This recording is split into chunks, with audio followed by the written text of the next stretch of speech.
les os sont, l'os est brisé. Ouais. Et on avait opéré. Mais à cette époque-là, la technologie n'était pas comme aujourd'hui. Ok.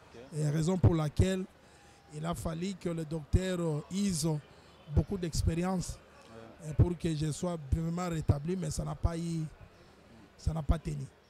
Et c'est pourquoi jusqu'à présent, bon, je ne savais pas aussi qu'à cet âge, que ça allait me créer cette ambition. Alors bon, parce que aussi le temps que je grandis et je prends le poids, et le pied se distance des centimètres. Aujourd'hui, c'est à peu près 7 centimètres. Ah, ok. Ouais. Alors je ne savais pas. Bon, c'est comme ça. Hein. Est-ce que le fait d'être Mais dans ça ne casse pas. Oui. Ça ne casse pas pour le spiritualité. Là, même si je suis à cet état, même si un impotent du pied, un handicapé se présente devant moi, je vais prier pour lui et lui va se mettre debout. Lui va marcher. Mais vous restez comme ça? Oui. C'est comme Paul. Paul, il avait aussi un problème, comme moi. Et il demandait à Dieu, Dieu lui a dit, ma grâce te suffit. Mais c'est même Paul qui souffrait des yeux. Mais il priait pour les gens. Il priait pour les aveugles, il priait pour les morts. Vous voyez, la faiblesse de la chair n'a pas l'impact dans la spiritualité. Est-ce que le fait pour vous de rester dans cet état, vous ne condamnez pas de... Ça ne me fait aucun problème sur le plan mental. Je peux rester comme ça. Vous n'êtes pas en colère contre Dieu, mais pourquoi vous m'avez laissé dans cet état? Donc, vous ne condamnez pas Dieu par rapport à ça? Non, Dieu reste souverain. Dieu reste souverain. Je ne suis pas le premier dans la Bible, parmi les serviteurs de Dieu, à avoir un problème dans la chair. C'est pourquoi je viens de te donner l'exemple de l'apôtre Paul. De l'apôtre Paul, Même depuis les prophètes. Voilà. C'est vraiment intéressant. Fidèles téléspectateurs, vous comprenez que si le prédicateur prêche tout en étant sur une chaise, c'est parce que l'état de santé ne lui permet pas de se mettre debout pendant longtemps. Donc il y en a qui se posent des questions. Maintenant là, vous avez la réponse auprès de l'homme de Dieu lui-même. Voilà, nous entrons maintenant dans le bain de notre émission. Ça ne prendra que quelques minutes seulement. Alors, on veut d'abord savoir, votre passage à l'université 83, c'est vous qui avez sollicité la chaire ou bien c'est les collèges qui vous appelaient? Bon, on peut toutefois solliciter, mais c'est Dieu qui reste au-dessus de tout. Parce que ce que Dieu cherche, c'est quoi? C'est donner une nourriture au temps convenable. Toutefois, quand nous prêchons, nous ne pouvons pas chercher selon notre besoin. Parce que la prédication, c'est une charge. C'est comme le ministère. Donc si j'ai passé par ici, premièrement, d'abord, les anciens de cette église connaissent à moi un don. Très bien. Voilà. Sans ces dons-là, ils ne pouvaient pas avoir cette ambition de dire que je puisse prêcher. Oui, même si je sollicitais, mais si à moi il n'y avait pas un don, ils ne seront pas séduits. Je ne sais pas si vous comprenez. C'est vraiment important. Alors pourquoi le thème tentation? C'était une inspiration? Le thème, oui. Bien, c'était comment? Le thème tentation, c'est une inspiration. Vous savez, le monde est soumis à la tentation. Que ce soit au niveau des païens, que ce soit nous qui sommes dans le Seigneur. C'est à partir de l'Apocalypse 12 que tu vas comprendre ça. Où on dit, la femme, il y avait une femme enveloppée du soleil. Elle était en grossesse, il y avait un fils dans son ventre. Et du coup, il y a encore un autre signe qui est apparu. C'est le dragon rouge, qui est appelé ancien serpent, Satan. Qu'est-ce qu'il était là? Et il faisait là? Il était juste en face de la femme et il attendait que le fils soit sorti pour que lui dévore le fils. Dévorer, c'est dans le sens de dominer, selon Nombre, chapitre 14, verset 9. Dévorer aussi, c'est dans le sens de détruire. Or, c'est ce sens-là, de dévorer, de détruire, on explique d'une autre manière comme une tentation. Vous voyez? Parce que Satan, pour détruire notre foi, il vient par un instrument qu'on appelle tentation. Et la tentation a comme but de faire tomber quelqu'un, et le détruire et les faire perdre toutes les promesses que l'Éternel a données pour nous. Donc, et c'est pourquoi nous étions inspirés par Dieu. Et surtout dans ces derniers temps, le temps où nous vivons ici au monde, au Congo en particulier, nous sommes en train de traverser des moments difficiles. Il y a aussi, le monde a déjà créé son enseignement. Je crois que vous le savez bien. Alors tout ça, c'est une manière que le diable utilise pour nous tenter, nous séduire afin que nous tombions dans tout ce qu'il est en train de planter dans le monde.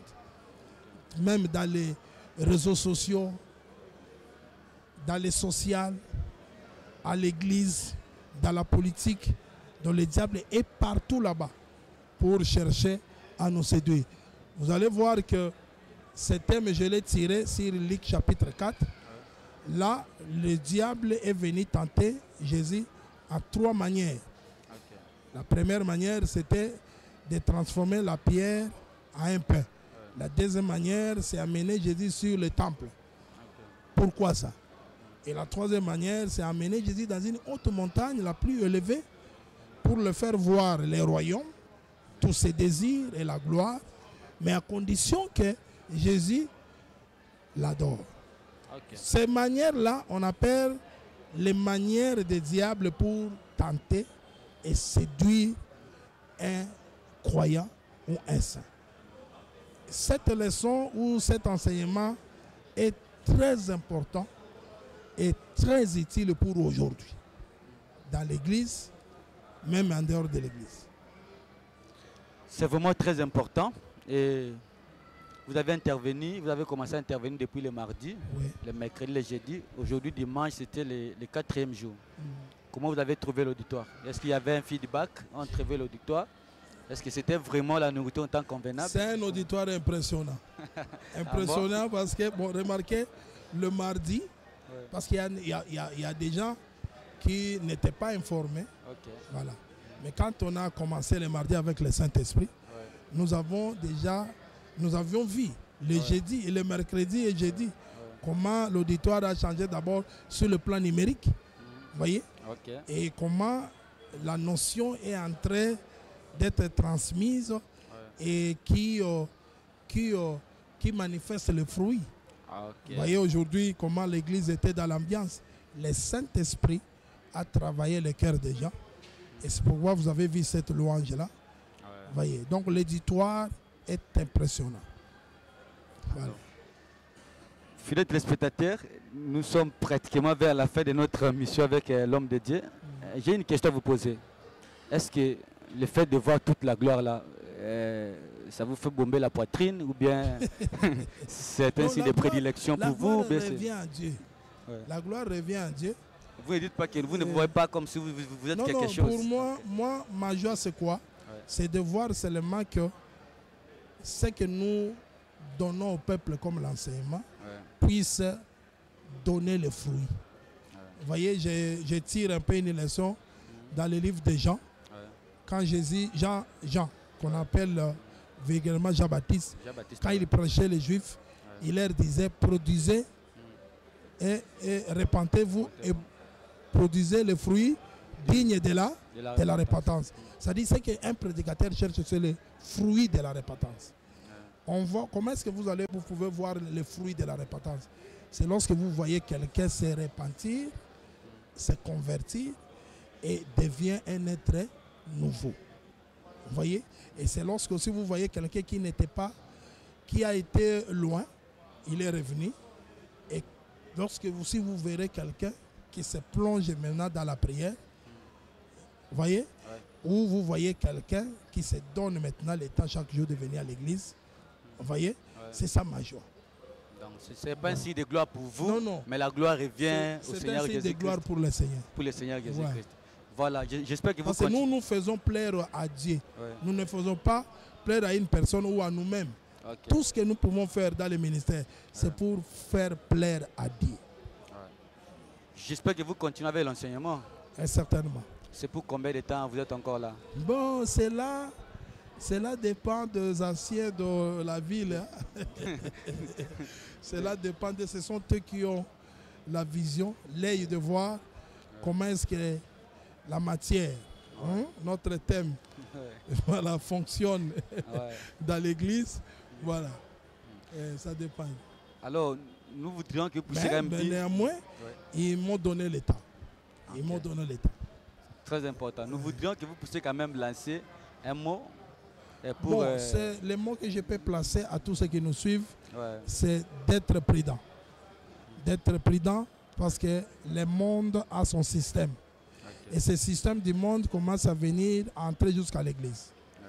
C'est ça, Satan qui amène Jésus sur le temple. Jésus a dit quelque part, soyez dans le Luc chapitre 16, soyez prudents comme un serpent et humble comme une colombe.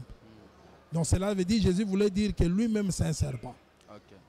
Et c'est pourquoi vous allez voir raison pour laquelle c'est lui qui est venu tenter Jésus au désert quand il était dans la prière. C'est le même serpent qui avait séduit Ève. Okay. Vous voyez?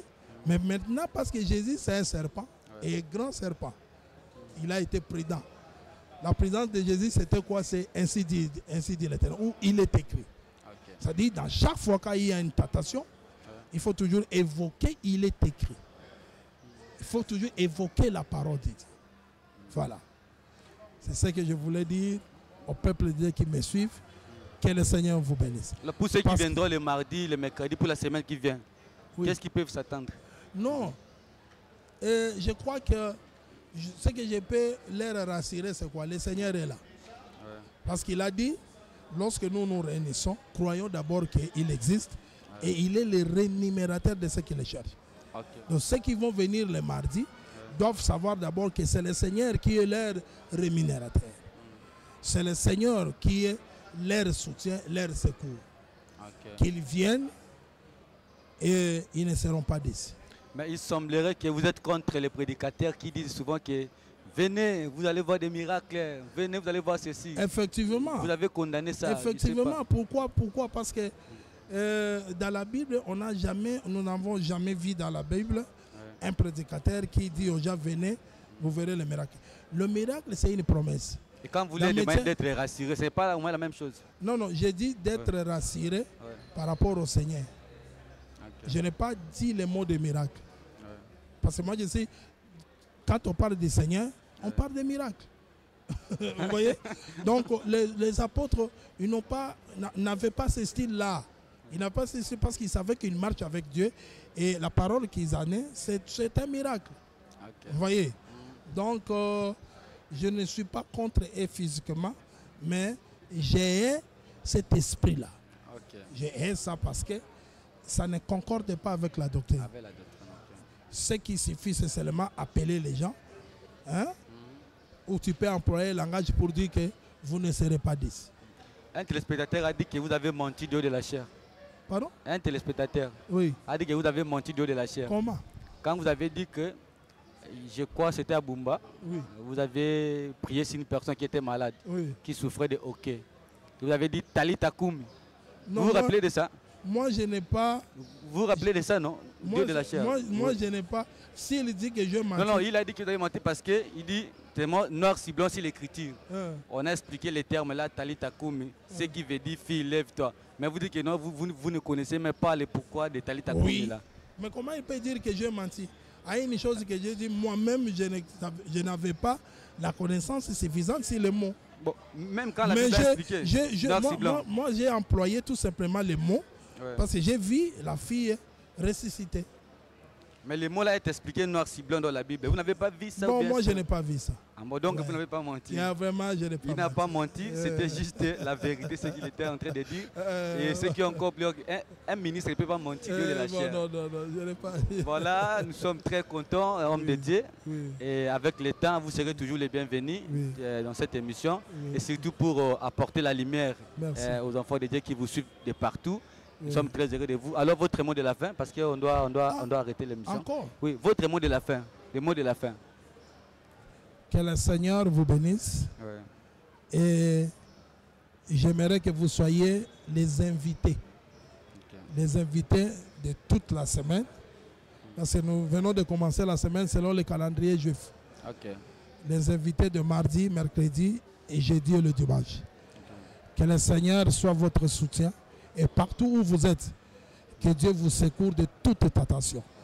Au nom de Jésus-Christ. Amen. Pour le reste, nous vous disons bye et à la prochaine. Merci beaucoup.